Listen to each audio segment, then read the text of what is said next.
Chairman పీఠం అట 5 కోట్లట. ఆశావాళ్ళకు కాంగ్రెస్ ఎమ్మెల్యేల కండిషన్ అట. కౌన్సిలర్ల ఖర్చు భరించిన వారికే ఛాన్స్ అట. ఒక్కో వార్డుకు 10 లక్షల నుంచి 20 లక్షల వసూలట. ఫలితాలకు ముందే భారీగా డిపాజిట్లట. పలు మున్సిపాలిటీల్లో తీవ్ర పోటీ. ఇన్ఛార్జ్ మంత్రిదే తుది నిర్ణయం అట. రాష్ట్రంలో మున్సిపల్ ఎన్నికల ప్రక్రియ కొనసాగుతుండగానే కాంగ్రెస్ పార్టీలో పైరవీలు జోరందుకున్నాయి. చైర్మన్ పీఠాన్ని తమకే ఇవ్వాలని ప్రతి మున్సిపాలిటీలో ఆశావాహులు లాబింగ్ షురూ చేశారట. ఈ పోటీని తమకు అనుకూలంగా మలుచుకున్న మెజార్టీ ఎమ్మెల్యేలు కౌన్సిలర్ ఎన్నికల ఖర్చును భరించాలని షరతులు పెట్టినట్లు తెలిసింది.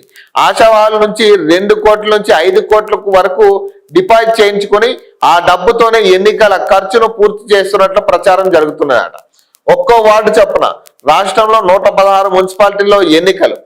ఇంకా దొరికిందే ఛాన్స్ అని ఏముందిగా పాపం వాళ్ళు కూడా ఎదురు చూస్తున్నారు పైసల కోసం. ఎన్నికలు జరుగుతుండగా 100కు పైగా స్థానాల్లో కాంగ్రెస్ గెలిచే అవకాశం ఉందని ప్రచారం జరుగుతున్నది. పార్టీకి అనుకూలమైన వాతావరణం ఉండడంతో చైర్మన్ పదవిపై కౌన్సిలర్లుగా పోటీ చేస్తున్న అభ్యర్థులు ఆశలు పెట్టుకున్నారు. ఆ పదవిని దక్కించుకునేందుకు నామినేషన్ విత్డ్రా రోజు నుంచే ప్రయత్నాలు మొదలుపెట్టారు. అందుకోసం లోకల్ ఎమ్మెల్యే మంత్రుల వద్ద పైరవీలు చేస్తున్నారు.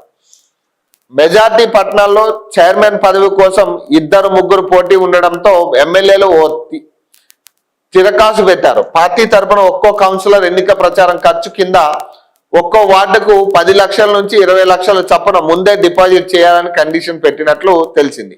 20 వార్డులు ఉన్న మున్సిపాలిటీల్లో 2 కోట్లు, 50 వార్డులు ఉన్న చోట 5 కోట్లు డిపాజిట్ చేయించుకున్నట్లు ప్రచారం అట. సాధారణంగా 1 కోటి నుంచి 2 కోట్లు నగదు సమకూర్చడం పెద్ద సమస్యే.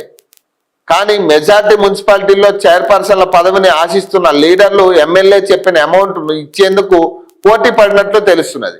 నామినేషన్ విత్డ్రా తెల్లారి మరునాడు ఆయా పట్టణాల్లో వార్డుకు 10 లక్షల చొప్పున ఎన్నికల ఫండ్ను ఎమ్మెల్యేలకు ముట్టజెప్పి చైర్మన్ పదవిని ఖరారు చేసుకున్నట్లు తెలిసింది. అయితే కొన్ని పట్టణాల్లో 2-3 అభ్యర్థులు చైర్మన్ పదవి కోసం పోటీ పడి అడిగిన అమౌంట్ ను డిపాజిట్ చేసేందుకు ముందుకు వస్తే అందరి దగ్గర నుంచి నగదును తీసుకున్నట్లు టాక్.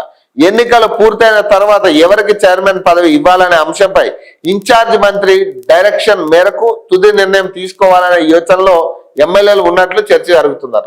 మరి ఇప్పుడు తీసుకున్నాక ఊరుకుంటారు వాళ్ళు. 3-4 ఆశావాహులు ఉన్నప్పుడు అందరి దగ్గర పైసలు వదిలితే ఊరుకోరు కదా. ఇప్పుడు ఎన్నికల ఖర్చు కూడా ఇక వాళ్ళ తలాల మీద నుంచి వసూలు చేసినట్టు వీళ్ళ ప్రజలకు ఇక పైసలు ఏమి ఇస్తారు? వీళ్ళు ప్రజలకు ఇవ్వాల్సిన పైసలు ఎందుకు ఇస్తారు? వీళ్ళు ఎన్నికల ఖర్చు